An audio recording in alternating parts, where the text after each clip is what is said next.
प्रशासन मेरी हत्या कराना चाहती है, सरकार मेरी हत्या कराना चाहती है। जैसे कि 2022 में मेरे ऊपर जानलेवा हमला भी हुआ था और मुझे पुलिस मार के जयराम महतो पर ये आरोप लगाना चाहती है। इसी बात पर मैंने एफिडेविट फाइल किया कोर्ट में, तो मुझे कल इस केस से बाहर निकाल दिया गया। देखिए, जब पिछली बार गोली चली थी तब वहाँ 2 सिक्योरिटी मेरे पास थे। एक सिक्योरिटी मिला हुआ था अपराधियों से और दूसरा सिक्योरिटी नहीं मिला हुआ था कि मुझे मार दो, मुझे कोई फर्क नहीं पड़ता, लेकिन अगर मुझे मार दोगे उस दिन पूरी दुनिया में कोई एक भी आदमी नहीं बचेगा, ऐसा भगवान मुझसे कह रहे हैं और वो मुझसे मिलने आते, इस बात का मेरे पास प्रमाण है। देख रहे हैं लाइव लगातार और मैं हूं आपके साथ सुमन कुमारी। कि 2022 में जिस प्रकार से उन पर हमला किया गया और उन्हें जान से मारने की कोशिश की गई, उसके बाद आपको बता दें कि उन्होंने आज फिर से एक प्रेस वार्ता की है और प्रेस वार्ता कर उन्होंने साफ तौर पर राज्य सरकार को निशाना साधने का काम किया है। उन्होंने कहा है कि राज्य सरकार प्रशासन के द्वारा मुझे मारना चाहती है और ये कहीं ना कहीं डुमरी विधायक जयराम महतो पर ये इल्जाम लगाना चाहती है। ये तमाम जानकारियां हमारे साथ में साझा किया है सुषमा बड़ाइक ने। क्या कुछ कहा है, सुनते हैं। मैं आज जो प्रेस कॉन्फ्रेंस रखी हूँ उसका मेन विषय है कि जयराम महतो से रिलेटेड है और माननीय मुख्य न्यायाधीश acting chief justice Sujit Narayan Prasad उनसे रिलेटेड है और मुझसे रिलेटेड है। राज्य सरकार ने हम तीनों के विरुद्ध बहुत बड़ी साजिशें रची है जिससे कि मेरी हत्या हो जाए और जयराम महतो को फंसाया जा सके।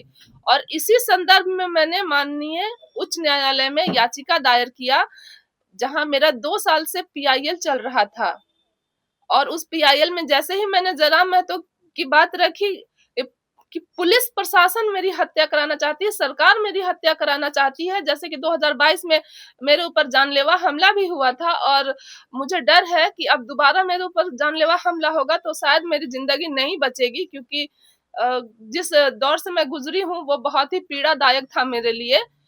और इस बात को राज्य सरकार ने सीधे तौर पर सुनने से मना कर दिया और पीआईएल को सो मोटो ले लिए, सो मोटो संज्ञान ले लिए, जबकि उस पीआईएल में मैं 2 साल से मेहनत कर रही थी। राज्य सरकार के जो नाकाम चीजें हैं उसको मैं बार बार न्यायालय के सामने रख रही थी कि महिलाओं की क्या दुर्दशा है। और झारखंड राज्य में भी तेलंगाना के बिहाफ में भरोसा सेंटर बनाया जाए जहां महिलाओं को त्वरित न्याय मिले। उसी पीआईएल में मेरा पर्सनल ग्रीवांस भी चल रहा था। पर्सनल ग्रीवांस जैसे मुझसे रिलेटेड कोई भी अन्याय या फिर मेरी हत्या की साजिश, ये सारा अगर कुछ हो रहा है तो उस तथ्य को भी कोर्ट सुनने को तैयार थी और बहुत सारे आदेश भी पारित किए गए थे। और आदेश पारित करने के बाद जैसे ही मैं पिछले हफ्ता ये याचिका दायर की उसमें कि पुलिस के कुछ लोग जो है वो मेरी हत्या करना चाहते हैं, मेरी रेकी की जा रही है, मैं कहाँ जाती हूँ, किससे मिलती हूँ, कब घर से निकलती हूँ। और इस संदर्भ में जयराम महतो को मुझे पुलिस मार के जयराम महतो पर यह आरोप लगाना चाहती है। इसी बात पर मैंने एफिडेविट फाइल किया कोर्ट में, तो मुझे कल इस केस से बाहर निकाल दिया गया। ना तो मैं इस केस में रहूंगी और ना ही अब मैं अपनी आवाज रख सकती हूँ न्यायालय के समक्ष। दुनिया को एक संदेश देना चाहती हूँ कि मैं मर जाऊंगी तो उस दिन आप सब दुनिया, यहाँ का जो संविधान है वो सारा चीज खत्म हो जाएगा। और ये मैं सच कह रही हूँ। तो क्या दुनिया उस दिन का इंतजार करे कि सुषमा मर जाएगी तो दुनिया खत्म हो जाएगा, या फिर उसको परिवर्तन करने की कोशिश करेंगे, उसको बचाने की कोशिश करेंगे? हमें मार दीजिए, हमें कोई आपत्ति नहीं है, हमें मरवा दीजिए, लेकिन जिस दिन मरवा दीजिएगा उस दिन आप भी नहीं बचिएगा। कड़ी सुरक्षा के बीच में जवान आपके गेट के ही पास है, कैसे आपको लगता है कि आपकी जान चली जाएगी? आप भगवान के बारे में बोल रहे हैं कि जिसका कोई नहीं होता है उसका भगवान होता है, तो भगवान पे भी आपको विश्वास नहीं है और यहाँ पे तो गार्ड भी तैनात है, सुरक्षा है। बिल्कुल। तो देखिए, भगवान है तो वो कोई आकर के यहाँ पे मैजिक नहीं करेंगे। उन्होंने एक दूसरे से संबंध बनाया है कि आप धरती में हैं तो मैं विश्वास में हूँ। भगवान भी जब मैं सुप्रीम कोर्ट में फाइल की तब मैंने यही कहा कि भगवान महादेव कहते हैं कि मैं तो विश्वास में हूँ, आप जीवंत हैं और आपका निर्णय ही सर्वश्रेष्ठ होगा। आपका निर्णय ही सर्वश्रेष्ठ होगा जो सत्य, न्याय और संविधान को सुरक्षित करता है। सरकार पे आप आरोप लगा रहे हैं, यहाँ पे किसके द्वारा आपको सुरक्षा यहाँ पे दिया है? ये सुप्रीम कोर्ट के द्वारा। सरकार को सुप्रीम कोर्ट जाना होगा मेरा सिक्योरिटी हटाने के लिए, इसलिए मुझे सरकार से कोई भय नहीं है कि आप सिक्योरिटी हटा दीजिएगा। मेरा एक जैसे कि अपनी बात पूरी दुनिया के सामने रखना चाहती हूँ कि हम एक लोकतांत्रिक देश में रहते हैं जहाँ न्याय की बेहतर व्यवस्था है और हम न्यायिक चीजों से भटक कर कभी असंवैधानिक बात नहीं किए हैं समाज में और न ही असंवैधानिक काम करने की कोशिश किए हैं। जितना बार अन्याय हुआ है हम न्याय मांगते मांगते आज यहाँ से सुप्रीम कोर्ट तक चले गए। लेकिन मेरा आखिरी बार पूरी दुनिया को यह संदेश देना है कि ठीक है, हमें आप मारना चाहते हैं, आप हमें मरवा दीजिए, हमें कोई आपत्ति नहीं है।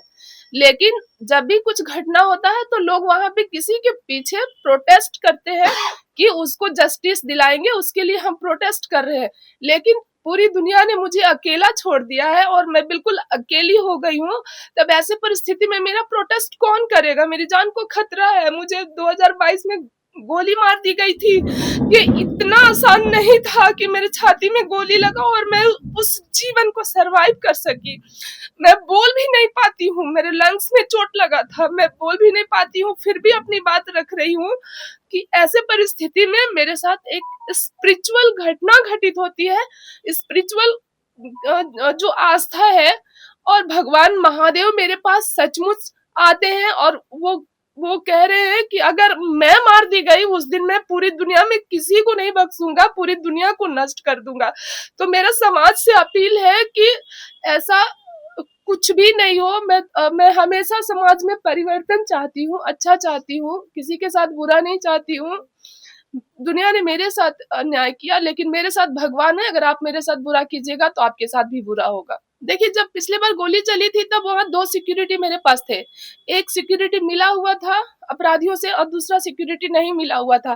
तो दूसरा सिक्योरिटी जो नहीं मिला हुआ था वो मेरा जान बचाया और जो मिला हुआ था वो भाग गया था ड्यूटी से। तो इसलिए डर लगता है कि यहाँ तक कि डीएसपी, हटिया डीएसपी सर कह दिए कि सिक्योरिटी पर भरोसा करती है, मारने को तो इंदिरा गांधी को भी मार दिया गया, तो फिर सिक्योरिटी पर हम कैसे भरोसा करें कि जो प्रशासन मुझे मारना चाहती है आखिर सिक्योरिटी भी तो उसी की है। सिक्योरिटी बढ़ाना अभी चाह रही है या क्या कह रही है? नहीं, मैं सिक्योरिटी बढ़ाना नहीं चाह रही हूँ। मैं ये संदेश देना चाहती हूँ कि मुझे मार दो, मुझे कोई फर्क नहीं पड़ता, लेकिन अगर मुझे मार दोगे उस दिन पूरी दुनिया में कोई एक भी आदमी नहीं बचेगा, ऐसा भगवान मुझसे कह रहे हैं और वो मुझसे मिलने आते हैं। इस बात का मेरे पास प्रमाण है, साक्ष्य। अगर दुनिया समाज को कभी देने की जरूरत पड़े तो मैं जरूर दूंगी। प्रशासन के ऊपर मैंने केस किया था ना, जो पिछले आईजी जो पीएस नटराजन थे वो राज्य के डीजीपी थे और डीजीपी को बर्खास्त कर दिया गया और अभी मामला हाईकोर्ट में चल रहा है, पेंडिंग है। तो राज्य के कई ऐसे अधिकारी हैं जिस पर मैंने एफआईआर दर्ज किया है और वो एफआईआर खुद को बचाने के लिए वो मेरी हत्या करना चाहती है। तो सरकार से आप गुहार क्यों नहीं लगा रहे? बोला जाता है कि हेमंत है तो हिम्मत है, हेमंत सोरेन की सरकार है। नहीं, मैंने देखिए याचिका दायर कर दिया था। ऐसे नहीं, भगवान की बातें मैं सिर्फ कहीं सुनाई नहीं कह रही हूँ, मैंने रिट करके दायर किया कि भगवान जब पूरी दुनिया अगर मेरा साथ ही छोड़ देगा तो कौन आएगा हमको बचाने के लिए? किसी को तो आना पड़ेगा ना। तो हेमंत को लगता है कि एक आदिवासी बेटी भगवान की बात कैसे कर सकती है, वो महादेव की बात कैसे कर सकती है, वो इतने ज्ञान की बात कैसे कर सकती है, वो परिवर्तन की बात कैसे कर सकती है? इसको मार दो, इससे अच्छा। तो हेमंत से मुझे कोई उम्मीद नहीं है, हेमंत सरकार से, वो तो मेरी हत्या कराना चाहती है। अगर उनको कभी आप जा करके मिले? कभी भी मिलने का कोशिश किया, हमें अपॉइंटमेंट नहीं मिलता है, ना तो उनकी वाइफ अपॉइंटमेंट देती है ना तो वो अपॉइंटमेंट देते हैं मिलने का। गवर्नर से भी मिल सकते हैं, राज्यपाल संतोष कुमार गंगवार सबसे मिलते हैं, उनसे कभी जा करके मिले आप? नहीं, उनसे नहीं गई हूँ, लेकिन कोशिश करूंगी उनसे मिलकर अपनी बात तो रखने फिर का। आप कैसे आरोप लगा रहे हैं? मैं तो सरकार पे आरोप लगा रही हूँ, गंगवार साहब से। अब राज्यपाल महोदय से मैं इसलिए मिलने नहीं गई क्योंकि पिछले जो राज्यपाल महोदय थे गोली लगने से पहले मेरे जीवन पर उपन्यास लिखा गया और उस उपन्यास को 365 देशों पे रिलीज किया गया। एक बार भी जो राज्यपाल महोदय थे एक बार भी जानने की कोशिश नहीं किया कि आखिर वो कौन आदिवासी बेटी है जिसके विरुद्ध में ये लिखा गया है और हम इसको प्रमोट कर रहे हैं। तो मैं अभी आपने कहा कि हम नहीं गए थे, तो कैसे मतलब वो आपको ये कर लेंगे? आपको जाना चाहिए ना, जैसे आपका प्रशासन आप कह रहे हैं कि हेल्प नहीं कर नहीं, रहा। मेरे पास हेमंत इतना सोरेन है चिट्ठी तो पड़ा आप है, मैंने हेमंत- राज्यपाल महोदय को बहुत बार चिट्ठी लिखा है, मुझे मिलने दिया जाए। अब बिना अपॉइंटमेंट आप कैसे घुसिएगा? नहीं ना घुसिएगा। और जाकर के हम दरवाजे में भी क्या खड़ा रहेंगे? हम तो वहां बहुत जाकर के रिक्वेस्ट किए कि हमको मिलवा दीजिए। नहीं सुषमा जी, वही ना हुआ कि आपको मुख्यमंत्री से शिकायत है, राज्यपाल से शिकायत है, डीजीपी से शिकायत है, प्रशासन से शिकायत है, कोई तो ऐसा व्यक्ति होगा जिस पर आप भरोसा करके आगे बढ़ेंगे। जी, वही तो बता रही हूँ कि जो एक्टिंग चीफ जस्टिस थे सुजीत नारायण प्रसाद, जो अभी भी है माननीय न्यायालय में, अभी भी जज है, वो मेरा सपोर्ट किए। उन्होंने भरी कोर्ट में कहा कि होता सबके साथ है, पर लड़ तो यही लड़की रही है।